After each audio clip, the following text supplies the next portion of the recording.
Welcome everyone, and today's video is about making a storage unit for all my goodies. So if that floats your boat, you want to find out more, stay tuned, watch to the end. I hope you enjoy.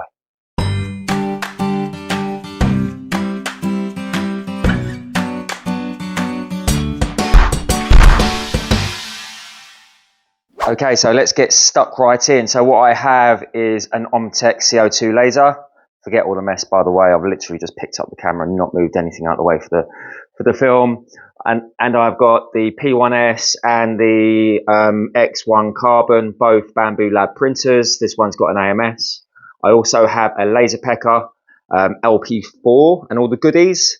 This is what I have. I've lent that to a friend currently at the moment. And I also have the Genmitsu CNC, which is a 4030.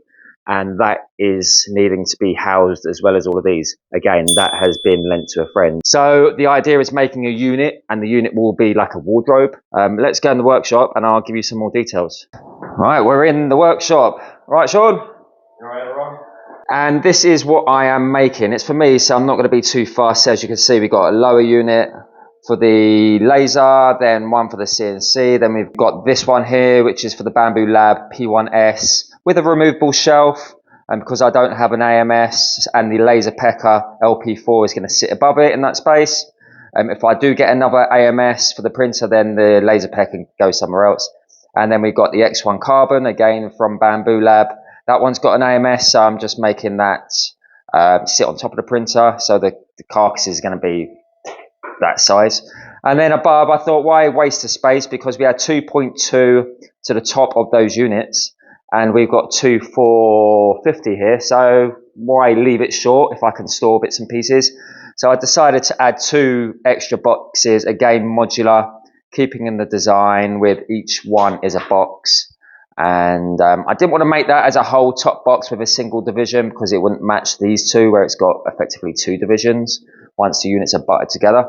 So it's modular, I can move things around. Screw them together, move them. If I want to take the CNC out, for example, I can just remove everything and take the CNC out. Or if I want to take the top boxes off or the printers out, I can and just carry them as individual modules. It's going to be 600 deep, and luckily all of these units are no less than 600. The thing that hampers me is the cables coming out of the CNC and the CO2 laser, but I can just about squeeze it into a sheet cut in half. So we are aiming to cut these dead in the center, giving us about 608. Fantastic. 608 is just about enough. Like I said, it's the cables that are hampering me at the back of these two, but I've got plenty of the space with these. The whole unit as a whole is going to be covered in glass and LED lights in the future. Maybe not right now, but we'll jump on that as soon as the units are built, I hope. And we are going to be using the LEDs on a remote from GTV. So have a look at this video right now of the lights I use and the setup if you want to do the same. So the doors are either going to be perspex or glass, and I'm hoping to get a concealed type hinge, but we'll see when it comes to that. Glass I would prefer over perspex because it won't scratch.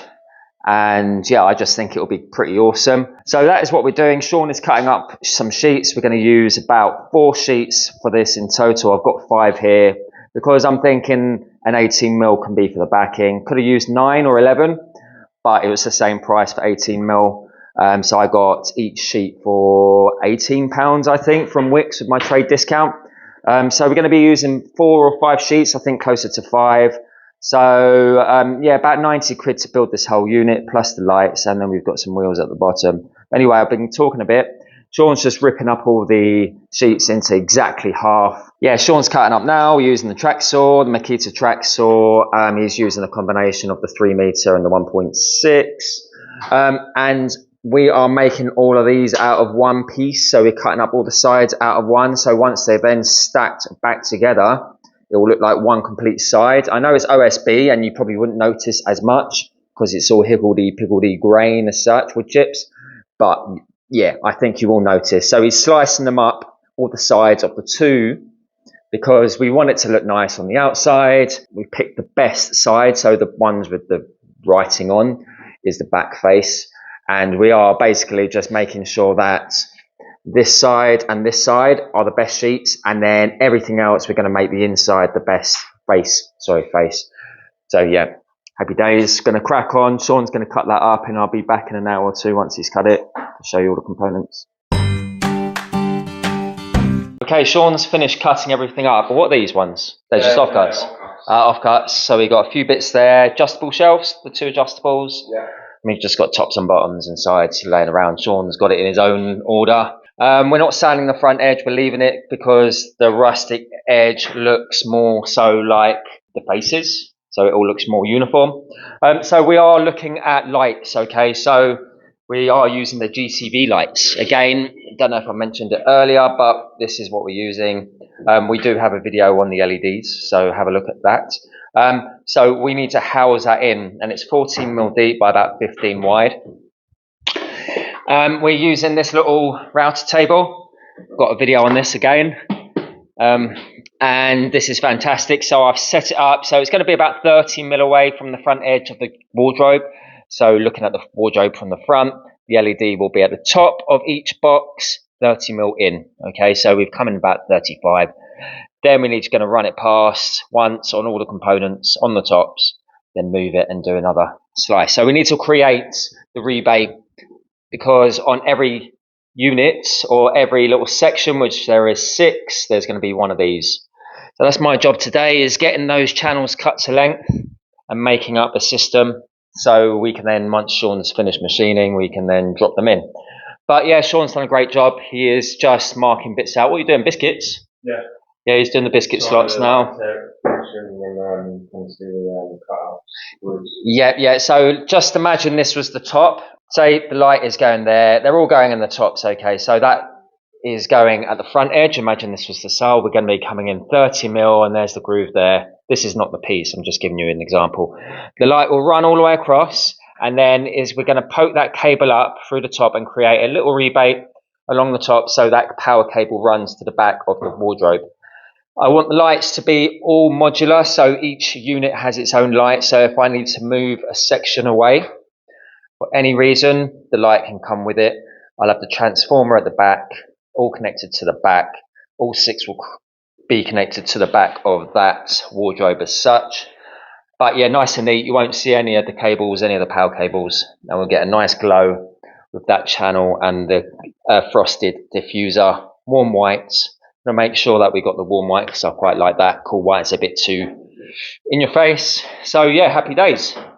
Sean's going to biscuit now. Right, so on the second day on this project, and good progress so far. So I've connected up all the lights and they are good to go. I'll give you a little test. So if we flick that on, we should have our 6 warm white LEDs, and yeah, all good to go. So we've got the power to the transformer to a controller, which ultimately will be controlled with this on and off, and light and dark, or high and low. And yeah, and that tells the controller what to do, and then it tells the lights what to do. So that's good. We need to make the channels for those, the rebates, and this is what we've got, this brand new cutter in there. Oh, there we go, there's the test run. That's what it's going to be. It's the right depth, just need to make it a little bit bigger.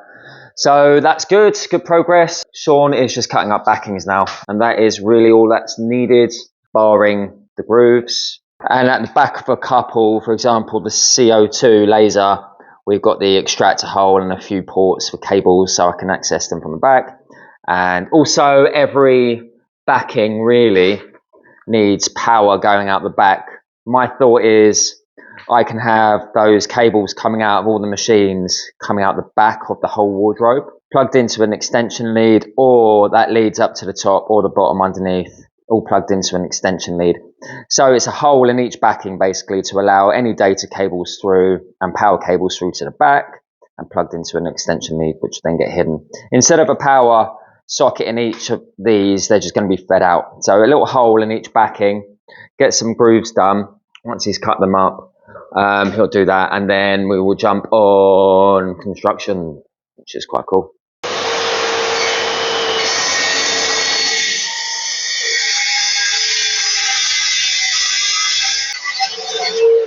Right guys, so all the machining has been done, ready to put everything together, which is quite exciting. You can see the grooves, they've been done, 2 passes on the router table. Went through with these, but it did drop on us.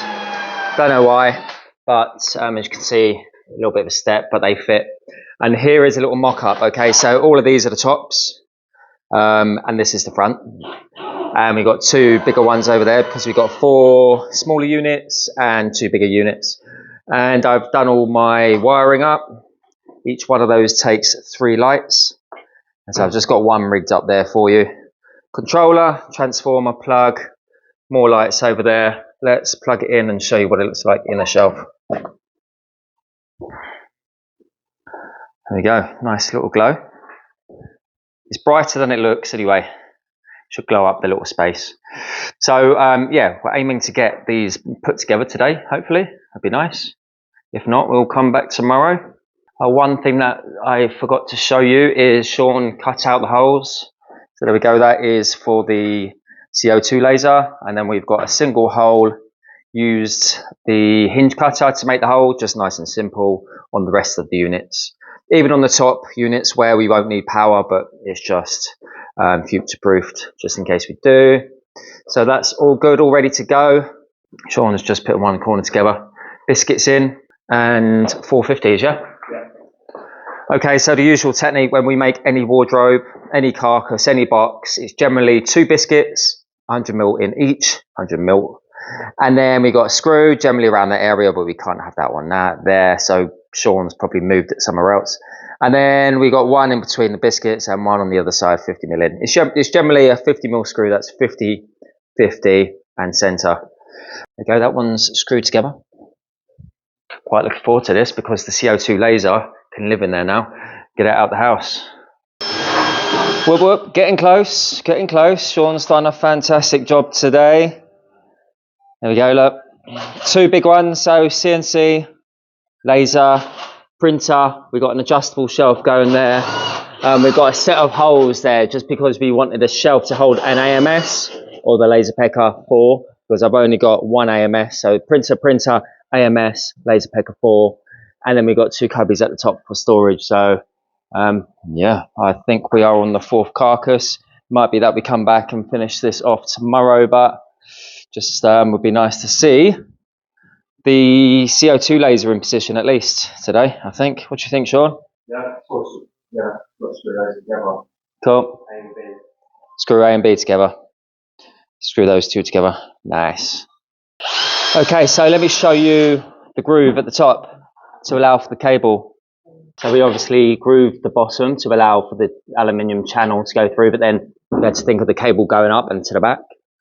So we just put a tiny little rebate, starting from where the light started, just 6x6 or 5x5. That runs across like that. And they all come out the back and they'll all meet in the middle. And then the power will either sit underneath or on top. We got about 40mm space at the top by the time that top unit goes in, so it depends if we can get the plugs at the top, because we're going to have a power socket up the top. Don't know. If not, we'll live underneath. I'm really chuffed. 2nd day and we are so close. We've just put a few things in, as you do, even though it's not finished. Everyone always starts putting things in early. It's true, isn't it? Yeah. Let's flip it around. Well, hey, look how good that looks. Just a shame we haven't got the CNC. Sam's got that. And we do have to take this one down and just take a few mil off of that. We're going to take that unit apart, cut 3mm off the top and the bottom, put it back together, because for the sake of 20 minutes to get that right, there's just discrepancies in the sides. But yeah, there's another laser going there, but we don't have an AMS. That's an AMS, but we're going to put another shelf there, and then the Laserpecker 4, the handheld laser, is going to live up the top. And then we've got 2 more boxes to go up the top. Happy days. So we'll get that done tomorrow, and I'll show you what it looks like once it's all finished. See you then.